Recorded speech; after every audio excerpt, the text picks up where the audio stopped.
Assalamualaikum warahmatullahi wabarakatuh. Selamat datang di podcast kita hari ini.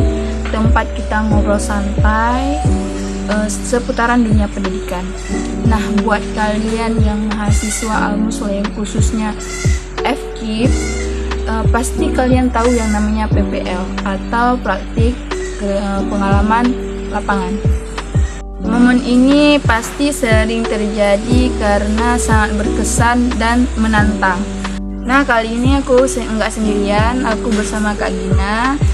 Kebetulan beliau dari mahasiswa PGSD. Halo Kak Gina, apa kabar? Baik, alhamdulillah baik. Gimana Kak tentang PPL-nya? Yang intinya PPL itu sangat menantang ya bagi kita. Apalagi kita baru pertama kali terjun ke kelas, ke sekolah, bertemu dengan kepala sekolah, wali kelas, siswa-siswa yang nggak tahu berbagai macam dengan karakternya masing-masing. Kebetulan Kak Gina ditempatkan PPL-nya di mana? Kebetulan saya pribadi mengambil PPL di domisili Samalanga, bertepatnya di SD 1 Samalanga. Waktu kakak dengar mau PPL, apa yang terlintas di dalam pikiran kakak? Wah, banyak sih yang terlintas, kayaknya kita bakal ketemu sama senior-senior nih yang dulu pernah mengalami PPL kayak kita. Habis itu bertemu lagi dengan siswa-siswa yang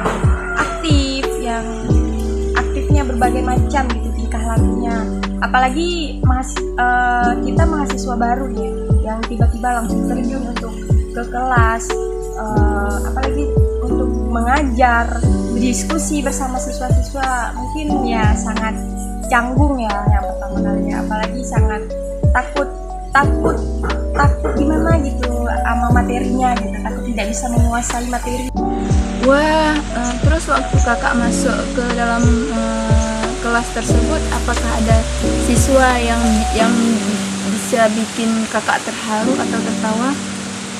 Ada banget ya Allah, sampai kita nggak bisa baru pertama kali kita masuk kelas aja mereka langsung ngomong, Bu, nanti kalau misalnya Ibu nggak ada lagi di sini, Ibu bakalan ingat kita kan, Ibu bakalan sering mampir ke sekolah kan, pokoknya banyak banget, pokoknya nggak bisa dilupain ya.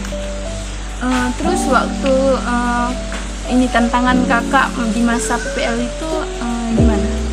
Tantangannya pas kan kami ada 6 tahap nih, 6 tahap. 2 observasi bersama guru pamong, dan 2 lagi penilaian akhir untuk terakhir PPL, seperti kayak ya kita ikut final ya kan PPL. Jadi dinilai dari guru pamong itu bagaimana kita cara mengajarnya, bagaimana kita menghadapi siswa-siswa di kelas, bagaimana cara kita berdiskusi dengan anak-anak, apalagi untuk anak-anak SD ini kan susah, kadang lebih tinggi ego mereka dibanding kita, kadang ada yang dikit-dikit ibu ini, ibu itu ini, jadi kan itu suatu adaptasi untuk kita gitu, untuk nanti ke depannya. Ada contoh nggak dan bagaimana cara mengatasinya?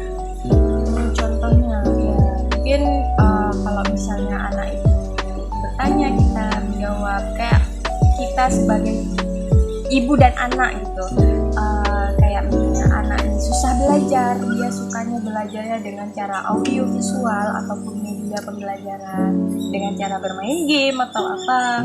Nah, mereka tuh kita gali dengan apa yang potensi mereka bisa kita gali dengan itu, supaya mereka yang tidak terlalu dengan fokus dengan buku pelajaran di sekolah, mereka itu terfokus dengan media-media yang kita dan guru pamong kita itu diskusikan untuk mengajar di hari esok, agar si siswa ini tidak terlalu lalai dalam buku pelajaran.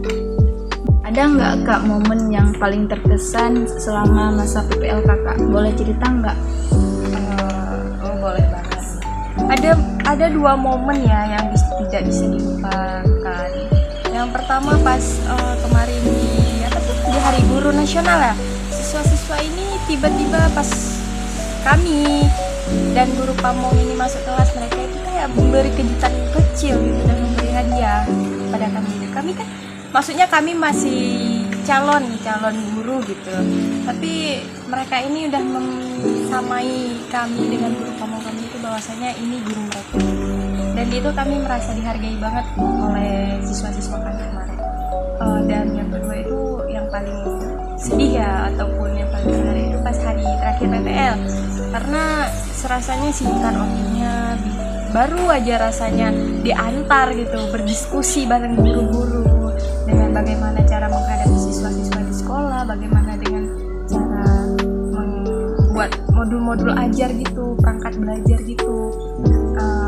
Tiba-tiba langsung ada di finish gitu, di akhir ya, rasanya kayak momen-momen itu nggak bisa dilupakan gitu. Bagi saya sendiri, dan sedih juga ya bisa meninggalkan anak-anak yang effortnya begitu luar biasa. Wah, pasti terharu banget dengar cerita kakak. Tentu terharu, kalau kita bilang terharu ya bisa terharu sih. Apalagi dengan guru-guru di situ kayak menghargai kita banget gitu, tidak membeda-bedakan dia cuma mahasiswa PPL apa sih gitu, mereka ini baru dan belum tahu apa-apa. Tidak, guru di situ alhamdulillah tidak seperti itu. Mereka menyamai bahwasanya beliau juga guru, nggak ada beda-bedanya gitu. Kalau gitu kak, apa pengalaman terbesar kakak atau pelajaran yang dapat kakak ambil di masa PPL? Pelajaran yang bisa diambil itu saat melihat guru pamong mengajar dengan siswa-siswa ini, ada yang nangis, ada yang berkelahi, ada yang dengan sabarnya mereka menghadapi mereka ini dengan ikhlas gitu, dengan lemah lembut gitu. Apalagi sekarang kan maraknya guru tidak suka dengan anak-anak gitu. Kadang dikit-dikit dimarahin gitu. Tapi melihat guru sekarang alhamdulillah kayak banyak yang berpesan mengajarkan kita bahwasanya kita tidak boleh berlaku keras kepada mereka agar mereka itu mendengar kita. Terus kak, ini kan ada yang kawan-kawan kita yang mau PPL atau yang sedang menjalani PPL. Apa tips kakak buat mereka? Tipsnya satu, jangan canggung dengan guru kepala sekolah. Ajak mereka seperti teman kita sendiri. Misalnya kayak kita nggak bisa di bagian modul ajar tentang apa nih, tanya aja gitu sama guru pamongnya. Kalau nggak, ibu ini bagaimana cara membuatnya, bagaimana gitu, media apa sih yang cocok untuk kita melakukan pembelajaran ini.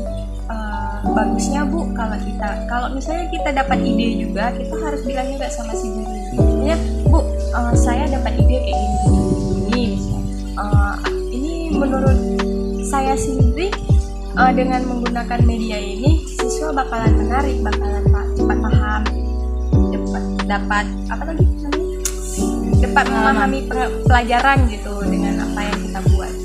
Jangan dengan metode itu aja yang membuat siswa-siswa ini suntuk dalam belajar. Jadi kalau udah opening buka, langsung pada lemas mereka. Baik kak, terima kasih banyak atas ceritanya dan pengalaman kakak di masa PPL. Nah, buat teman-teman yang masih sedang PPL atau yang mau PPL, dengarkan tips Kak Gina supaya kita bisa berpengalaman yang lebih baik di depannya. Baiklah teman-teman, cukup sekian. Assalamualaikum warahmatullahi wabarakatuh. Dadah.